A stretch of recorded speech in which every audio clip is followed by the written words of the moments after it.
And it didn't take until really my accident. That's whenever I realized that, you know what, I probably should start taking this pretty serious. And welcome back. Season 4, More Than Gold, already won. The Wildcat, Mad Dog, Blue and Gold. Here we go. We're already here. We're here.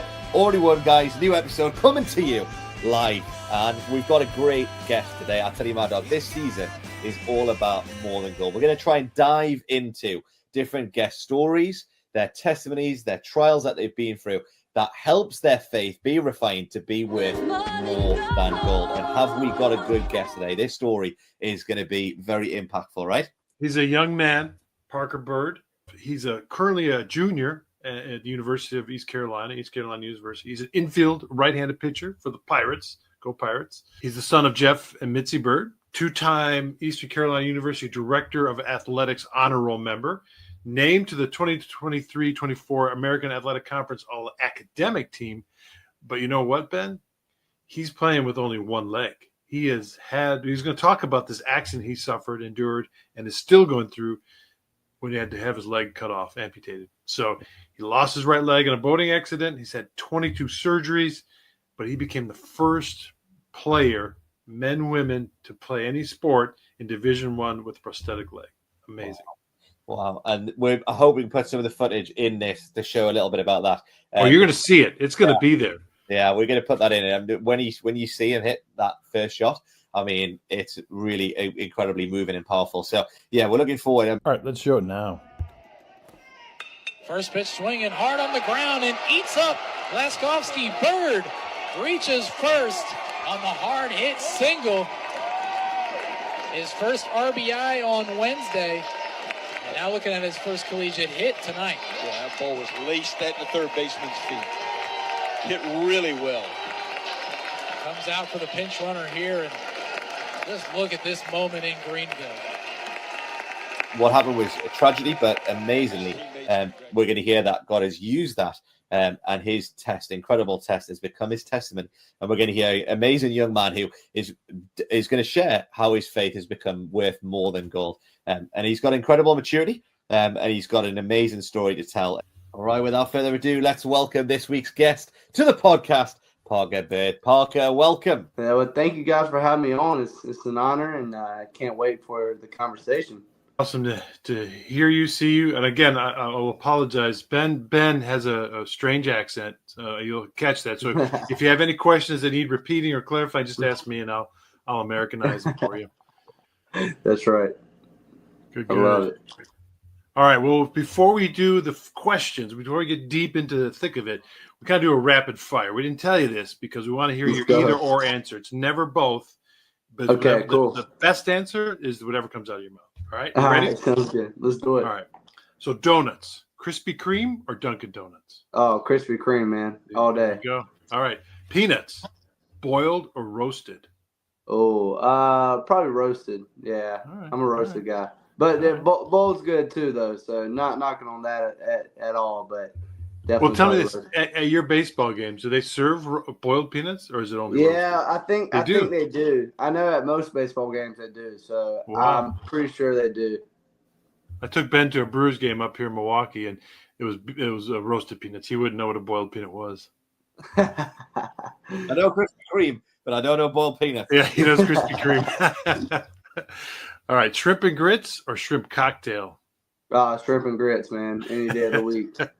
All right, here we get into two more. Barbecue, vinegar and pepper based or mustard based?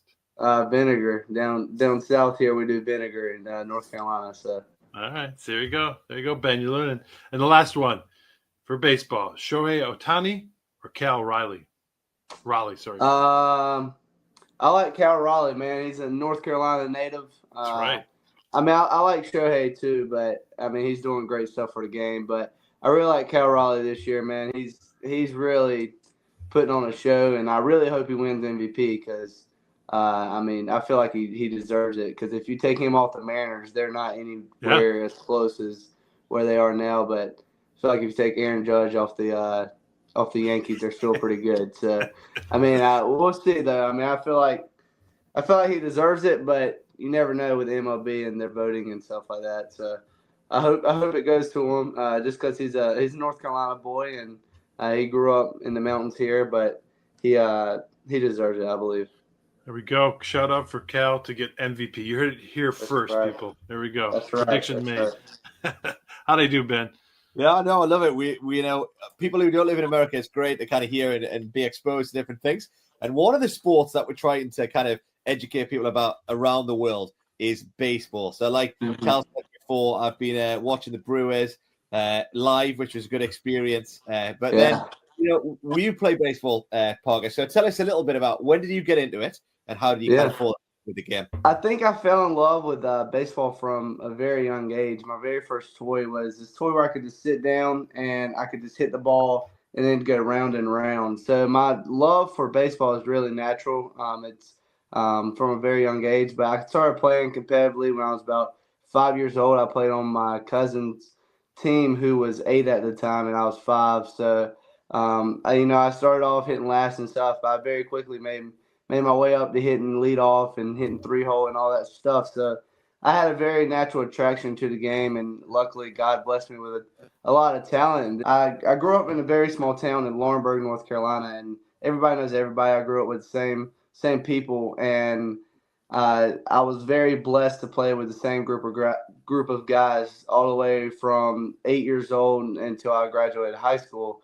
So I made some very good connections and relationships just off of baseball. But my love for the game was very natural. I got my offer to East Carolina University here in North Carolina in 9th grade and committed on the spot because that's where I always wanted to go to school. I dreamed of it ever since I was a kid, and it was just a once in a lifetime opportunity. So I made no hesitation, committed on the spot, and ever since then, man, I've been a Pirate.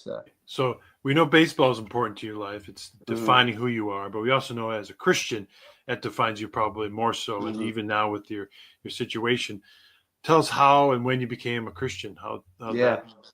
Yeah. So I've always been a Christian all my life. Both my parents are Christians. They installed, a Jesus-like relationship for me and my sisters from a very young age. I mean, I have 2 younger sisters, and we grew up in the church. We went to church when we could, but with travel ball, man, it's very busy. There's a lot of, moving around. We're in Florida, Georgia, all these big-time tournaments in the summertime and springtime and even the fall. So it was really hard to attend church on some weekends. But my parents did the best they could to, still tell us about the Word, tell us about God.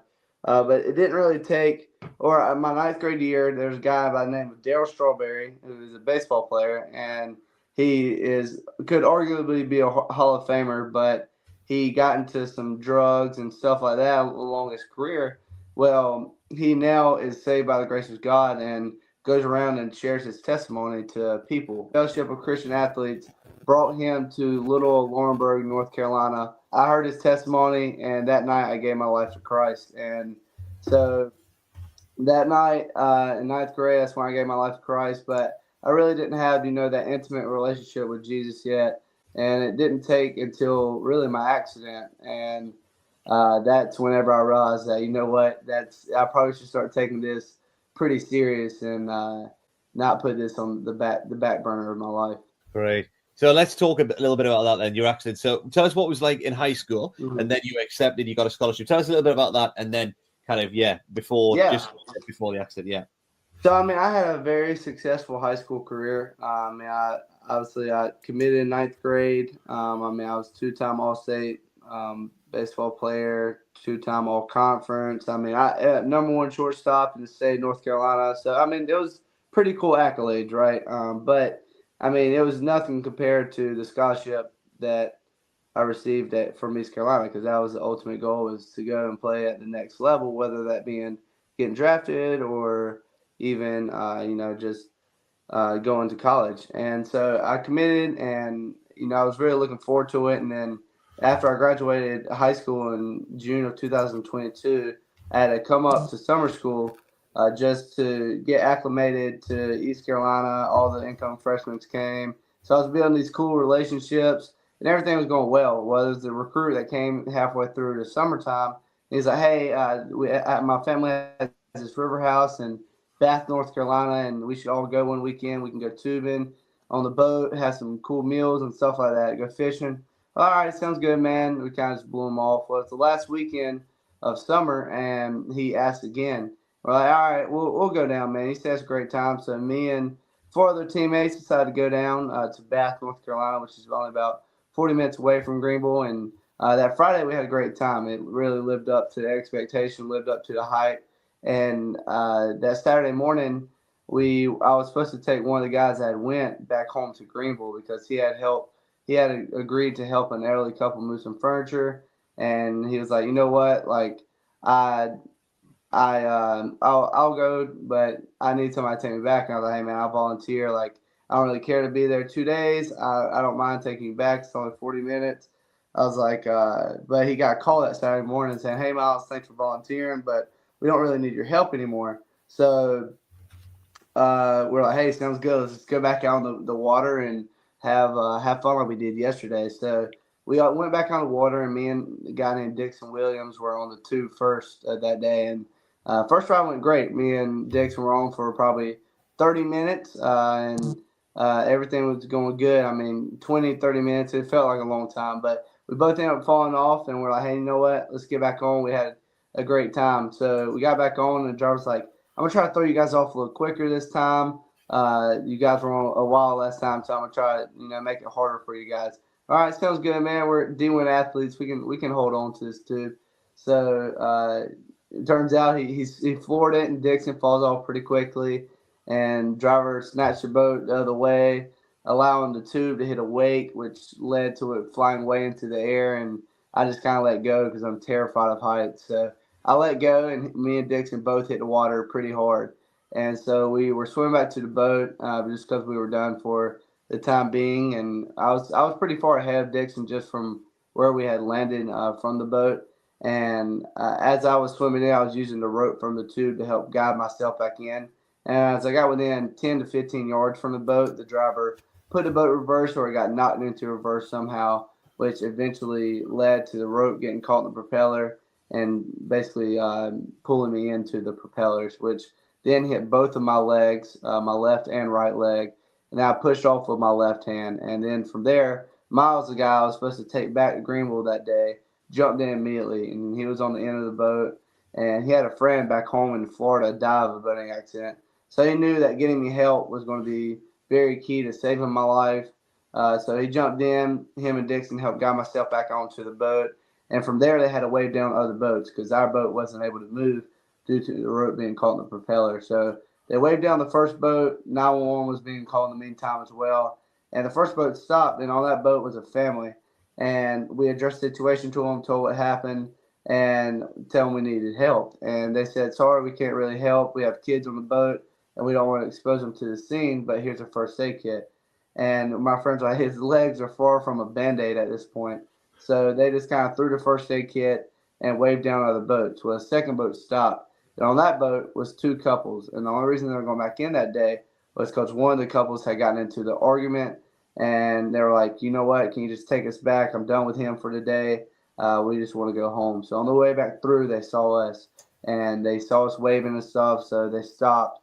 And we addressed the situation to them. And they agreed to help. So they got me onto their boat. And one of the ladies was actually a nurse. So she knew exactly what to do. She knew how to take control of the scene better. She tied tourniquets around my legs better. My friends tied tourniquets as well with their shirts.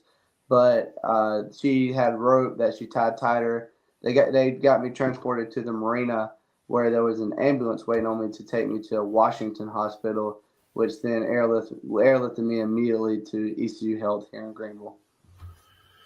Yeah, and that was, for you in your mind, you're probably going, this is the end. This is my life is over if I even live. My career's over for sure. I don't even know what tomorrow's going to bring if I even get through today. So as you're going through this, you're in this time of just figuring out what happened and trying to figure out what's going to happen tomorrow or the next day. What were the 2 choices that you were given after this boating accident?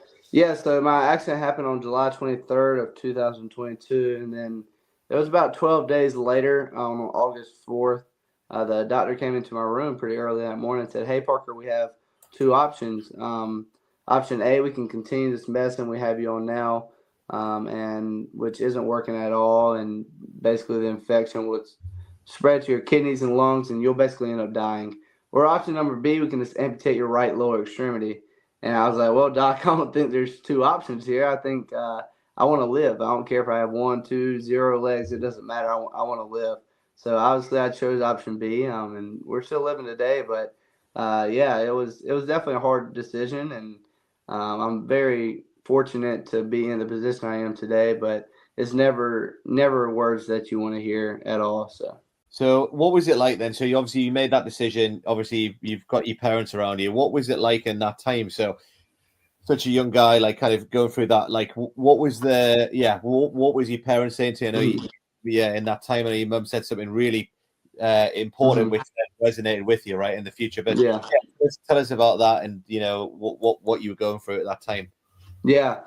I mean, it was devastating for all of us because, I mean, my stories, all of our stories, they were in the fight with me the whole way. I mean, they prayed more prayers than I can even imagine just for me. So, I mean, they were definitely devastated. I think they were probably even more devastated than I was, to be honest with you, because you never want something like that to happen to your kid. And obviously, I don't fully understand that yet because I'm not a father, but just seeing my parents go through that, I know that it hit them different than it hit myself because I'm in the midst of it. I'm, thinking about what's next. How do I get this leg off so I can keep going in life? And I know that there is hope down the road, but it's hard to see that in the time. But, after my amputation, I had a moment with my mom that you just referred to that, really changed my perspective on really my life truly. And the moment went, I was in the hospital bed. At night, my mom was with me because due to the hospital rules, it could only be one person at a time in my room. And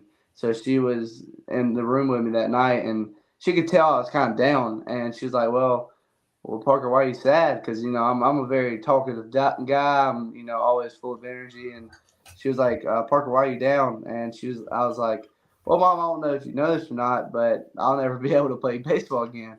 And she was like, well, why do you say that? And I was like, well, up to my research and knowledge, I don't think there's ever been a Division I player to ever play with a prosthetic leg.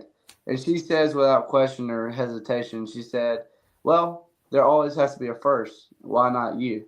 And, that moment really, really stuck with me, and it really, allowed me to change my perspective in that time. And I was like, you know what, there has to be a first for everything. It's there's a first for everything in life, so why can't I be that first for a Division I player playing with a prosthetic leg? And I think from that moment on, I viewed life as an opportunity rather than I'm a victim to an accident. And I think that was the biggest thing throughout my whole rehab process was really the mindset part of it. And I think that's what set me aside from other people, and that's why I'm allowed to do cool things now. I mean, everybody is, but it's just the mindset piece that people get stuck on so much. And I'm glad that I had that support system to, keep me in line and keep me in stray. And God planted that seed in me through my mom. And, it was just a mustard seed, but it can move mountains. So.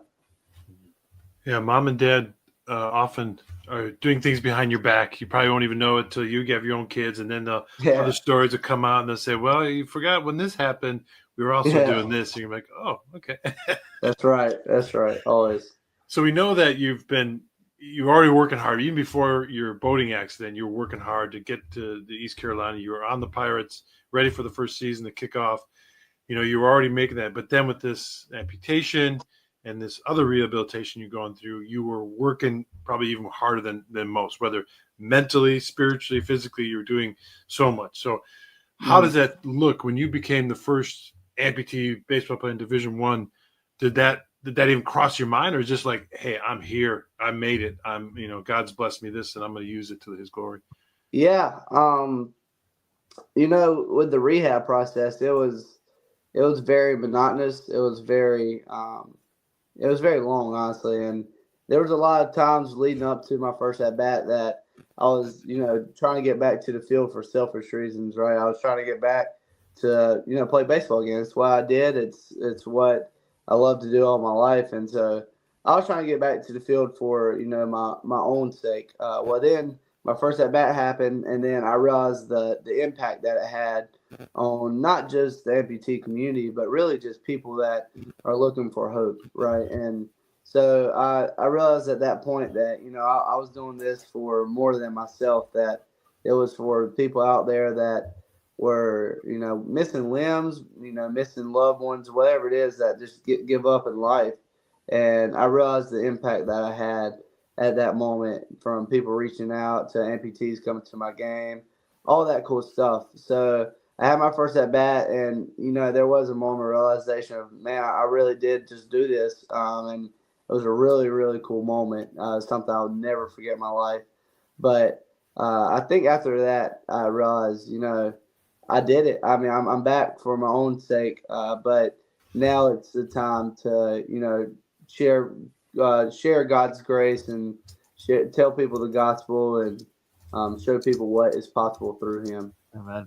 I mean, that footage of you hitting pocket like the first time is such a, like, so moving, so powerful to see that, you know, and to hear about what the rehabilitation process must have been like, the hours, the work you would have had to put in to get to that point is deeply, deeply inspiring. And, you know, we heard about this story. We're like, we've got to tell this story because it's, like you say, it moves many people's hearts in this way. And it's a story, like you said there, about, like, your journey of overcoming adversity. But there's many people that go through challenges. Obviously, maybe some don't go through the extreme things that you've been through. But what would your advice be to people? You talked about that mindset thing. What would your advice be to people who do go through challenges in sport and in life, as someone who's gone through the challenges you've gone through? What's your advice to those people? Right. I mean, I'm very fortunate that my accident was so public, right? You can see the physical challenge on me, so it's easy for me to have that platform. But what many people don't realize is that everybody has a platform, whether that being, you know, thousands of people or if it's just one person. And I think that's the biggest thing people understand, and that people are going through things all the time. Mine was so public and you can see it, but a lot of people, it's stuff you can't see, man. It's depression, losing a loved one, not getting into a college, whatever small or big it may seem, you know, things are very important to people in life. So I was very fortunate that mine was already out there, that, you know, God gave me a platform. But my biggest thing would be leaning into God's word, man, is the biggest thing. Jeremiah 29:11 is often, you know, quoted and stated, but people don't really know the meaning of that until your plan gets derailed, right? And he says that, for I know the plans I have for you, declares the Lord, plans to prosper you and not to harm you, plans to give you hope in the future. Well, I've always heard the verse. I didn't really, you know, relate to it until my accident, and then my plan got derailed, and then it's all trusting in God's plan. And that's really hard, especially when you're a planner like myself and have your life planned out, and then it gets derailed and you're like, well, what now? Well, everything's in God's hands. Everything is, and His plan is much greater than ours.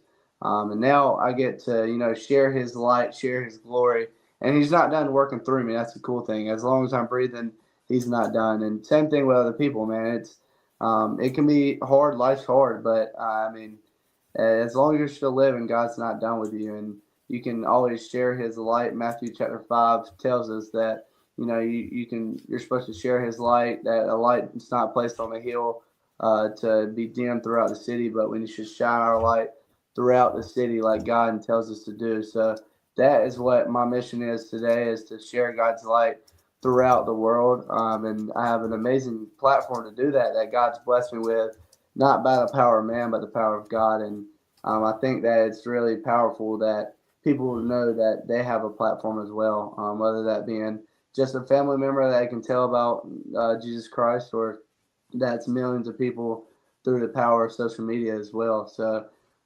it's really cool to be in the position I am and tell people that, you know, your life's not over, even though you may have a tragic accident or cancer or whatever it is, that God's plan is still there for you.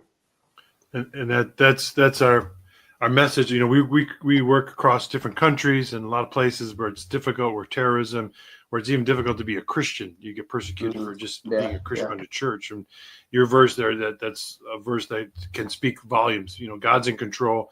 We have this enduring hope through any suffering that we face. So I think that's great. So last question.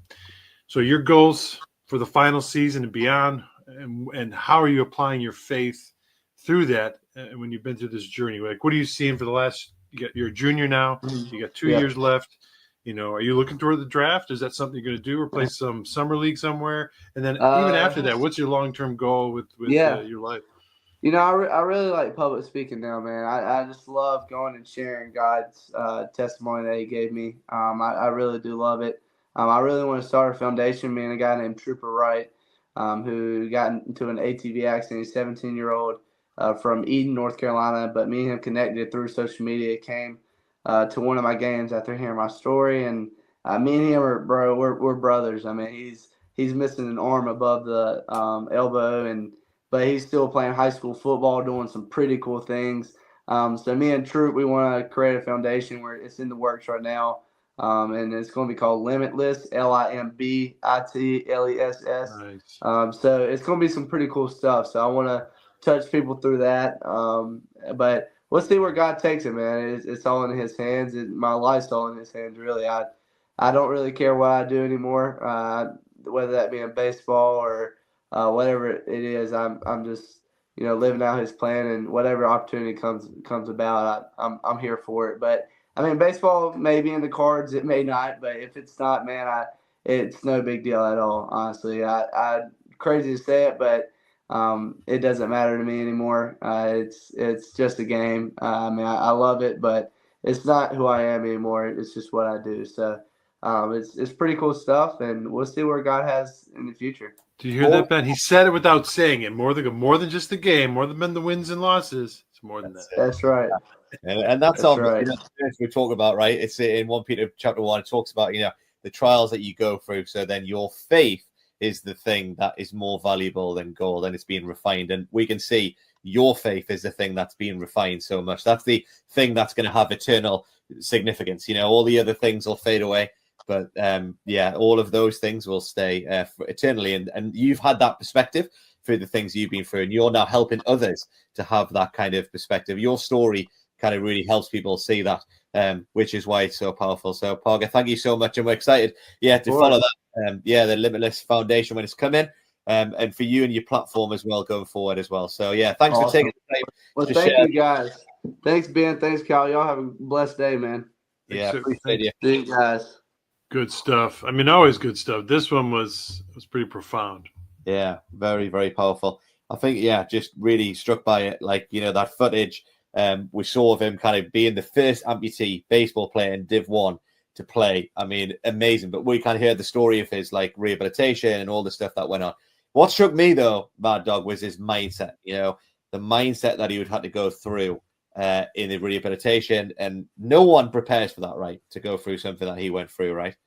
Yeah, I mean, you can't sit there as a high school, secondary school age child thinking, I'm going to be the best athlete. I'm going to be best footballer, best baseballer, basketball, whatever. But maybe if something happens to me, I can now do something else. No, you're thinking about how can I do the best I can do, get my game going, and also how can I contribute to the team, make an impact. But you don't think of what if I get injured or get hurt or lose a leg that I'm going to be contributing another way. There's no plan. There's no game plan for that.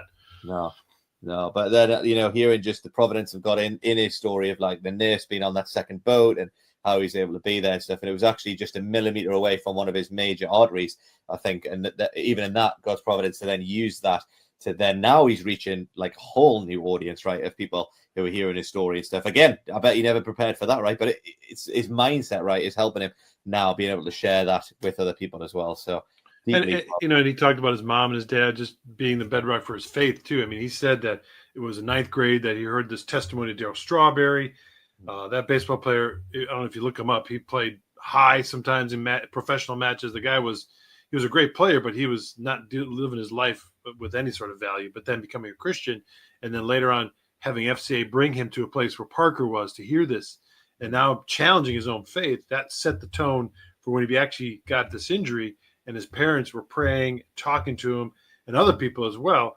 Now that started to change. He said that accident really set the tone for his faith and what it meant to live it out as a Christian, according to Jeremiah 29:11.